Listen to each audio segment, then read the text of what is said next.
Welcome to learning मित्रम। आज हम class 10th की ज्योग्राफी की एनसीईआरटी के बुक का एक्सरसाइज 3D जल संसाधन को डिस्कस करेंगे। यह वीडियो का पार्ट 2 है। पार्ट 1 हमने इसका देख लिया है। आप नीचे डिस्क्रिप्शन बॉक्स में इसका पार्ट 1 देख सकते हैं, लिंक आपको वहाँ मिल जाएगा। चलिए, हम लोग जल संसाधन के बारे में पढ़ रहे थे।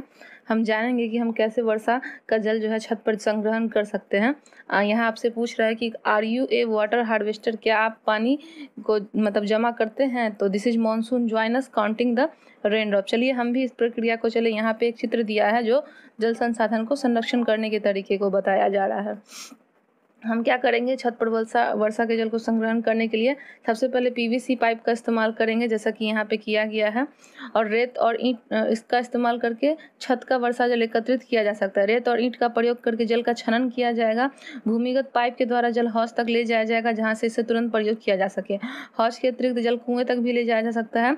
कुएं का जल भूमिगत जल का पुनर्भरण करता है, बाद में इस जल का उपयोग किया। जैसे कि आप यहाँ पे चित्र में देखें कि एक घर है जहाँ पे ऊपर छत लगा हुआ है और इसके यहाँ पे एक पीवीसी पाइप है जो डायरेक्ट कुएं में जा रही है। इससे ऊपर भी एक चित्र दिया हुआ है जहाँ वर्षा जल का संग्रहण किया जा रहा है। यहाँ आप देखिए, जैसे कि दिया गया, यहाँ पे एक छत है और यहाँ पे पीवीसी पाइप का प्रयोग करके डायरेक्ट जो है उसको चापाकल से जोड़ा गया, ताकि जो है पानी वो भौम जल स्तर तक पहुँच सके। यहाँ पर एक चित्र है, एक कुल से वर्तुल ग्रामीण तालाब बनता है। कांजा गांव के चित्र के अनुसार इससे जरूरत पड़ने पे पानी छोड़ सकते हैं। यह जो है मानव निर्मित प्रक्रिया है, जिसको गड्ढा करके और पारंपरिक विधि से वर्षा का जल संग्रहण किया गया है। यह दुख की बात है कि आज पश्चिमी राजस्थान में छत वर्षा जल संग्रहण की रीति इंदिरा गांधी नहर के उपलब्ध बारहमासी पेयजल के कारण कम होते जा रही है।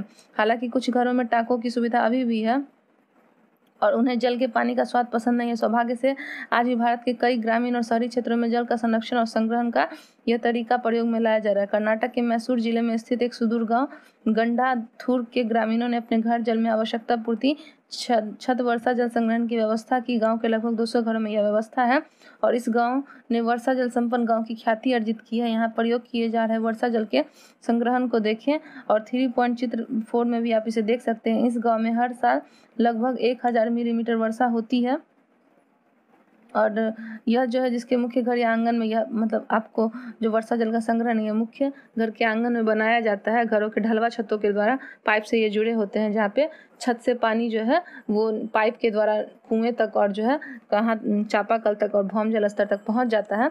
टांका में जो है वर्षा जल अगली ऋतु तक संग्रहित किया जाता है। जैसे कि राजस्थान और बहुत सारे इलाकों में पानी की कमी है, तो वहाँ क्या किया जाता है, घर के ऊपर जो छत है वहीं पे वर्षा का जल जो है संग्रहित किया जाता है और पाइप के माध्यम से जो है वो वर्षा के जल को एकत्रित करके भौम जल स्तर तक पहुंचाया जाता है। यहाँ पे हमने जाना कि बहुत सारे ऐसे गांव हैं जहाँ पे गंडाथूर नाम का एक गांव है मैसूर जिले में। वहाँ पे 200 घरों में एक प्रक्रिया को बनाया गया है जहाँ पे वर्षा के जल को एकत्रित किया जाता है और यह गांव जो है वर्षा के जल से संपन्न है और इसने विशेष ख्याति अर्जित की है। यह गांव जो है हर वर्ष जो है 1000 मिलीमीटर वर्षा के जल को क्या करता है, एकत्रित करता है। जैसे कि यहाँ पे आप चित्र देख लीजिए, छत जल संग्रहण थार के सभी शहरों और ग्रामों में प्रचलित है, जो कि मैसूर में हर जगह आपको यह चीज़ देखने को मिलेगी। वर्षा के जलों में घरों की छतों पर ढालू पर गिरता है और उसे पाइप के द्वारा भूमिगत टांका के अंदर ले जाते हैं। भूमि में गोल छिद्र जो कि मुख्य घर अथवा आंगन में बना होता है। ऊपर दिखाया गया चित्र दर्शाता है कि जल पड़ोसी की छत से एक लंबे पाइप के द्वारा लाया जाता है। यहाँ पड़ोसी का छत उपयोग करके वर्षा का जल एकत्र करने के लिए किया जाता है। चित्र में एक छेद दिखाया गया है जिसे वर्षा जल के द्वारा भूमिगत टांका में चला जाता है। यहाँ पे आप देखिए एक पाइप दिया हुआ है जो कि छत से जुड़ा हुआ है। यहाँ पे जो है पाइप के सहारे पानी जो है वो नीचे की ओर आती है और फिर ससर कर नीचे खिसक कर जो है यह वर्षा का जल एकत्रित हो जाता है और इसको भौम जल में या फिर अन्य किसी चीज़ों में प्रयोग किया जाता है और यही जो है वर्षा का जल भूमिगत टांका में चला जाता है, धरती के नीचे चला जाता है। एक रोचक तथ्य क्या है, मेघालय की राजधानी शिलांग में वर्षा का जो जल है वो छत पर संग्रहित किया जाता है। यह इसलिए रोचक है क्योंकि चेरापूंजी और मानीसराम जहाँ पे विश्व की सबसे अधिक वर्षा होती है, शिलांग से 55 किलोमीटर की दूरी पर है और यह शहर पीने के जल की कमी की गंभीर समस्या का सामना करता है। हर शहर के लगभग हर घर में यह छत बना हुआ है वर्षा का जल एकत्रित करने के लिए और घरेलू जल की आवश्यकताओं को पूरा करने के लिए। 15 से 20-25% की पूर्ति जो है यहाँ छत जल संग्रह व्यवस्था से हो जाती है। ये मेघालय की राजधानी शिलांग की बात है। तो हमारे यहाँ भी जो भी पानी की दिक्कत है, हम भी क्या कर सकते हैं, इस प्रक्रिया को अपनाकर जो है पानी की समस्या को दूर कर सकते हैं। देखिए यहाँ पे दिया है बांस ड्रिप सिंचाई। मेघालय में नदियों व झरनों के द्वारा जल को बांस के द्वारा बनाए गए पाइप के द्वारा एकत्रित किया जाता है। यह 200 वर्ष पुरानी विधि है, बहुत साल से यहाँ आरंभ है। लगभग 18 से 20 लीटर सिंचाई पानी इस बांस के पाइप के द्वारा आ जाता है और इसे सैकड़ों मीटर की दूरी तक ले जाया जाता है। अंत में पानी का बहाव 20 से 80 बूंद प्रति मिनट तक घटकर यह पौधे पर छोड़ा जाता है। देखिए यह प्रक्रिया जो है हाथों से द्वारा जो है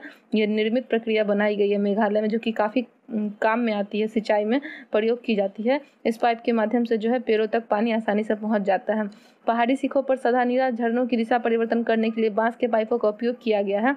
इन पाइपों के माध्यम से गुरुत्वाकर्षण द्वारा जल पहाड़ के निचले स्थानों पर पहुंच जाता है। यहाँ पे आप चित्र देख सकते हैं कि किस तरीके से बांस के पाइपों की तरह बनाया गया, जिससे वर्षा का जल संग्रहण किया जाता है। बांस से निर्मित चैनल के पौधे के स्थान तक जल बहाव परिवर्तित किया जाता है।